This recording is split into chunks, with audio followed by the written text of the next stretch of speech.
Dans cette vidéo, nous allons voir comment utiliser les variables de substitution dans votre campagne email. En gros, l'objectif d'une variable de substitution, c'est de faire un modèle par défaut et de faire en sorte que ce modèle s'adapte en fonction de l'utilisateur à qui appartient le contact et s'adapte aussi au contact à qui vous envoyez cet email.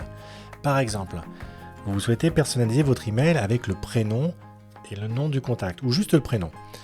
Là, dans mon cas de figure, qu'est-ce que je vais faire? Je vais prendre donc une campagne vierge, je vais glisser mon texte au centre. Et qu'est-ce que je vais faire ici? Je vais rajouter une variable de substitution. Alors, les variables de substitution se trouvent dans la partie texte, sur la barre d'outils juste au-dessus, qui s'appelle donc variable de substitution. Vous cliquez dessus. Et vous voyez qu'il y a une liste déroulante avec 3 possibilités. Des personnes, l'entreprise ou l'utilisateur. Dans Prospeneo, vous savez qu'il existe 2 types de contacts, des contacts de type personne et des contacts de type entreprise. Vous aurez donc des variables légèrement différentes, que ce soit pour l'un ou pour l'autre. Et puis pour la partie utilisateur, c'est tout simplement l'utilisateur de Prospeneo. Et je vais marquer bonjour, et là je vais demander à insérer la variable du prénom de la personne. Donc vous voyez ici, donc la variable, la différence par rapport à du texte, c'est qu'elle est sur un fond orangé avec une écriture orange.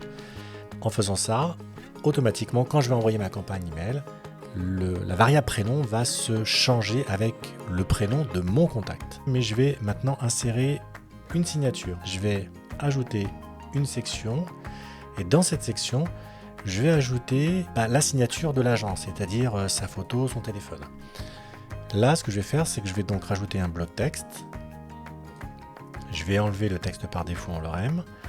Et ici, je vais mettre, donc aligné sur la gauche, je vais insérer une variable de substitution au niveau utilisateur. Et vous voyez que vous avez plusieurs possibilités. La première possibilité, c'est d'insérer le prénom, le nom, le téléphone. Le plus simple, c'est aussi d'insérer la signature email. Alors, cette signature email, où est-ce que vous la trouvez?